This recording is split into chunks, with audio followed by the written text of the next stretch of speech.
मुस्लिम league नून के deputy secretary इत्तलात Ataullah Tarar ने वाज़ेह किया है कि पाकिस्तान पीपल्स पार्टी से इख्तिलाफात इतनी भी शदीद नहीं कि दोबारा बात ना हो सके। इलेक्शन कमीशन ऑफ पाकिस्तान के बाहर मीडिया से बातचीत में उन्होंने वाज़ेह किया कि वोट को इज्जत दो का बयानिया इदारे के न्यूट्रल होने के साथ खत्म हो चुका। दावा ये भी किया कि आइंदा वज़ीर आज़म रायविंड से होगा।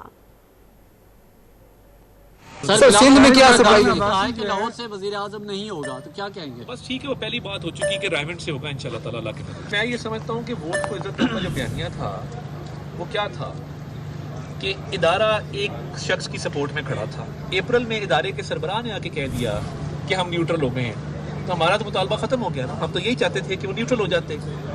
देखिए, पीपल्स पार्टी के साथ हमारा बड़ा इज्जत एहतराम का रिश्ता रहा है और मैं चाहता हूँ कि इज्जत एहतराम का रिश्ता कायम रहे। मैं नहीं समझता कि ये कोई बोन ऑफ कंटेंशन है या कोई हमारे इख्तलाफात इस हद तक बढ़ गए हैं कि आपस में बैठ ना सके।